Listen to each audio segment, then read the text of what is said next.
Hello friends, आप सभी का हमारे YouTube चैनल पे हार्दिक स्वागत है।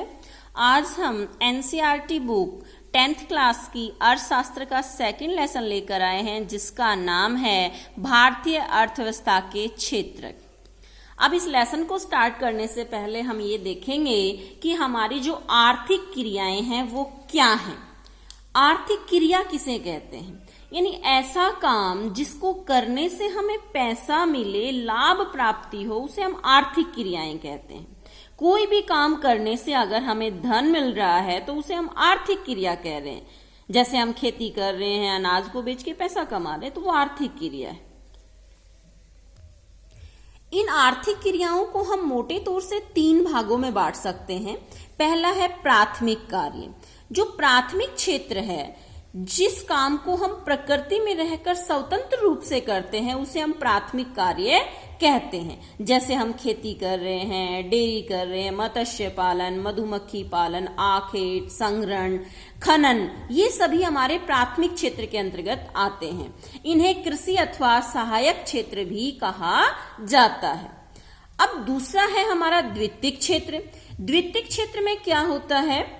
इसमें प्राथमिक उत्पादों को अधिक मूल्यवान उत्पाद में परिवर्तित कर दिया जाता है। जैसे हमने प्राथमिक क्षेत्र में गेहूं पैदा किया, उस गेहूं को हमने द्वितीयक क्षेत्र में लाकर बिस्किट बना दिया, तो गेहूं से बिस्किट बनाना द्वितीयक क्षेत्र के अंतर्गत आता है। जैसे प्राथमिक क्षेत्र में हमने कपास पैदा किया और द्वितीयक क्षेत्र में हमने कपास से कपड़ा बना दिया।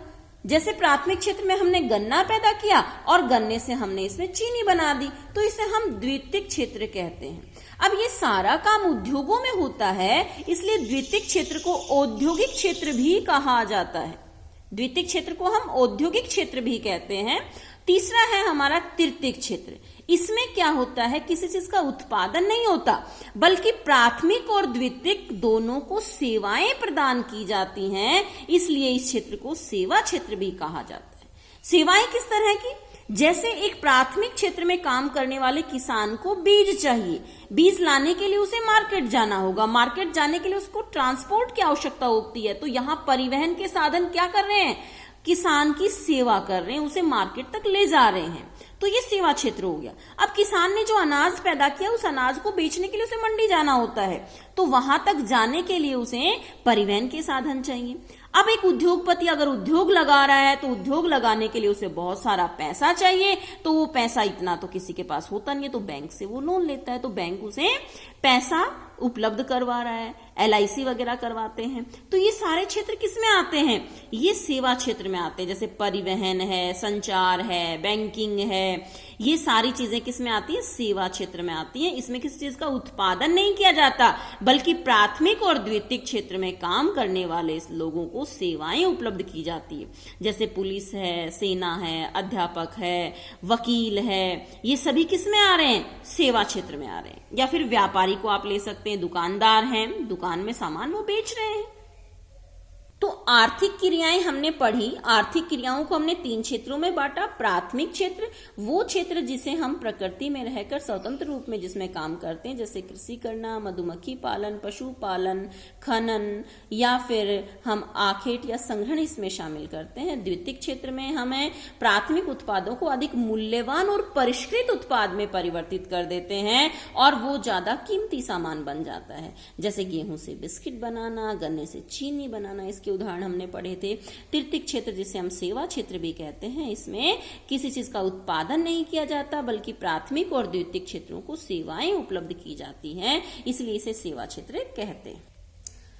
अब तीनों क्षेत्रों की अगर हम तुलना करें, तो प्रत्येक क्षेत्र की विविध वस्तुओं और सेवाओं की हम गणना कैसे करते हैं और कुल उत्पादन को कैसे जानते हैं?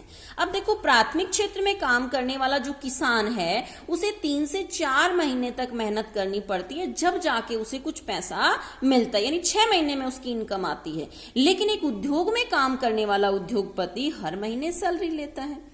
एक बैंक में काम करने वाला कर्मचारी जो है, उसे हर महीने सैलरी मिलती है। तो अंतिम वस्तुओं और सेवाओं की गणना का औचित्य देखा जाता है कि कोई भी उत्पाद हम तैयार कर रहे हैं, उसकी कीमत कितनी है। किसान ने अभी गेहूं पैदा किया तो 1950 रुपए क्विंटल के हिसाब से उसने गेहूं बेचा, जबकि उद्योगपति उसी गेहूं का अगर बिस्किट बनाएगा तो वो 100 ग्राम बिस्किट 20 रुपए पैकेट के हिसाब से बेचेगा। यानी उसने गेहूं से ज्यादा लाभ प्राप्त करके बिस्किट तैयार कर दिया। इसी तरह से आप देख सकते हैं किसी विशेष वर्ष में प्रत्येक क्षेत्र द्वारा अंतिम वस्तुओं और सेवाओं का मूल्य उस वर्ष में क्षेत्र के कुल उत्पादन की जानकारी प्रदान करता है।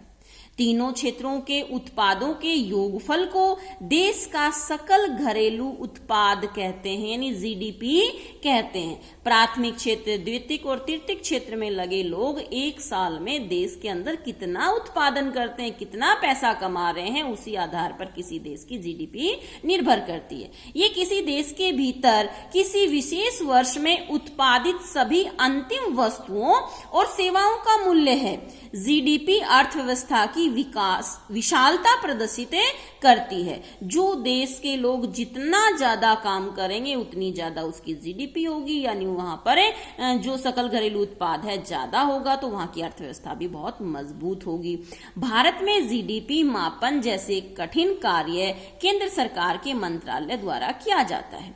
ये मंत्रालय राज्यों और केंद्र शासित प्रदेशों के विभिन्न सरकारी विभागों की सहायता से वस्तुओं और सेवाओं की कुल संख्या और उसके मूल्य से संबंधित सूचनाएं एकत्रित करता है और तब जीडीपी का अनुमान किया जाता है। अब जो क्षेत्रक हैं उनमें ऐतिहासिक परिवर्तन हो रहा है। पहले जो देश थे वो प्राथमिक क्षेत्र में ज्यादातर काम करते थे, लेकिन आज अगर हम देखें तो लोगों का रुझान जो है वो सेवा क्षेत्र की तरफ बढ़ता जा रहा है। जो देश जितनी ज्यादा सेवा क्षेत्र में लगा हुआ है उस देश की अर्थव्यवस्था उतनी ही ज्यादा मजबूत है। आप यहाँ इस ग्राफ को देखिए, यहाँ प्राथमिक, द्वितीयक और तृतीयक क्षेत्र की जीडीपी दिखाई गई है। यहाँ पर 1973 और 2003 के आंकड़े हमारे पास हैं। 1973 में यहाँ आप ग्रीन कलर में देख रहे हैं, प्राथमिक क्षेत्र में लगे लोगों की संख्या ज्यादा थी, द्वितीयक क्षेत्र में लगे लोगों की संख्या कम थी और तृतीयक क्षेत्र की कम थी। लेकिन 2003 में आंकड़े बदल चुके हैं। प्राथमिक क्षेत्र की संख्या कम रह गई है, जबकि तृतीयक क्षेत्र की संख्या लगातार बढ़ती जा रही है। जो देश तृतीयक क्षेत्र में ज्यादा इन्वेस्ट कर रहा है, ज्यादा लोग वहां काम कर रहे हैं, वो देश उतना ही ज्यादा अमीर बन रहा है। लेकिन अगर हम रोजगार के क्षेत्रों की हिस्सेदारी देखें तो रोजगार में आज भी प्राथमिक क्षेत्र ज्यादातर लोगों को रोजगार दे रहा है, जबकि द्वितीयक और तृतीयक क्षेत्र में लोगों को इतना रोजगार नहीं मिल रहा। अगर हम भारत की ही बात करें तो भारत में आज भी 60% लोग जो हैं वो कृषि क्षेत्र में रोजगार प्राप्त कर रहे हैं। अब हम बात करते हैं बेरोजगारी की। बेरोजगारी क्या है? कोई भी व्यक्ति कोई काम करना चाहता है लेकिन उसे उसकी इच्छा और योग्यता के अनुसार काम ना मिले तो वो व्यक्ति बेरोजगार होता है।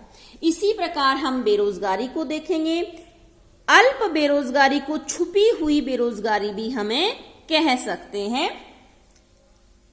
जिसके पास कोई रोजगार नहीं है और बेकार बैठा है उसे हम क्या कहते हैं? प्रच्छन्न बेरोजगारी भी कह सकते हैं। अब बात आती है कि हम अतिरिक्त रोजगार का सृजन कैसे करें। अब देखिए, हमारे पास अगर कोई रोजगार नहीं है तो हम अपने सराउंडिंग एरिया में उपलब्ध संसाधनों के आधार पर कोई काम कर सकते हैं। जैसे एक किसान है, अपना रोजगार बढ़ाने के लिए अपने खेतों के साथ साथ वो पशुओं को पाल सकता है, डेयरी फार्म कर सकता है या फिर बागवानी में बढ़ावा दे सकता है। लोगों को रोजगार देने के लिए सरकार ने भी कुछ योजनाएं चलाई हैं। जैसे यहाँ पर राष्ट्रीय ग्रामीण रोजगार गारंटी अधिनियम 2005। इसकी विशेषताएं अगर हम देखें तो ये 2005 के अंतर्गत उन सभी लोगों को जो काम करने में सक्षम हैं और जिन्हें काम की जरूरत है, जो सरकार द्वारा वर्ष में 100 दिन के रोजगार की गारंटी उन्हें दी जाती है। यदि सरकार रोजगार उपलब्ध कराने में असफल रहती है तो वह लोगों को बेरोजगारी भत्ता देती है।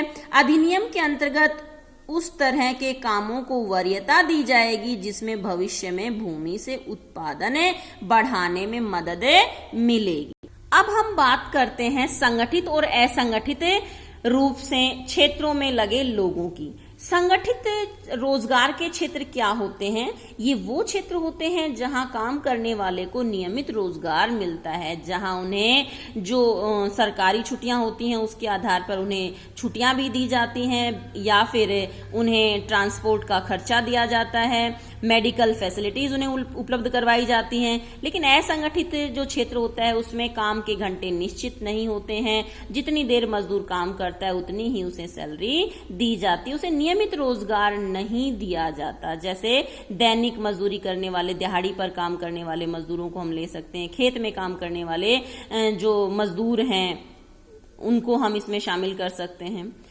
और संगठित क्षेत्र में हम किन्हें शामिल करेंगे? संगठित क्षेत्र में वो लोग आते हैं जो नियमित रूप से काम करते हैं, लगातार पूरी साल वो किसी क्षेत्र में काम में लगे रहते हैं।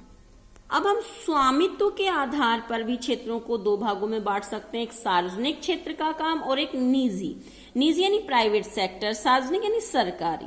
सार्वजनिक क्षेत्र में आप देखेंगे तो जो भी काम होता है वो सरकार के अधीन होता है, उसमें सरकार पैसा लगाती है, मुनाफा भी सरकार को होता है, घाटा भी सरकार को होता है। निजी क्षेत्र में हम देखेंगे जो भी काम करने वाला व्यक्ति होता है वो व्यक्ति विशेष होता है, जो भी इन्वेस्ट करता है वो व्यक्ति खुद करता है, जो प्रॉफिट होता है वो व्यक्ति के पास से जाता है। जैसे आप इसमें देख सकते हैं सार्वजनिक में सरकारी हॉस्पिटल, सरकारी स्कूल, सरकारी लाइटें वगैरह आप इसमें देख सकते हैं, पानी की टंकी है। निजी में आप देखेंगे प्राइवेट हॉस्पिटल, जो कि गवर्नमेंट हॉस्पिटल से बहुत अच्छे होते हैं लेकिन बहुत महंगे होते हैं। या फिर आप प्राइवेट स्कूल्स आप देख सकते हैं। सरकारी स्कूल जो हैं उनमें फीस नहीं लगती, फिर भी बच्चे उनमें पढ़ने नहीं जाते। निजी स्कूल जो होते हैं उनमें बहुत भारी भरकम फीस होती है, लेकिन बच्चों की संख्या उतनी ही ज्यादा उसमें होती है।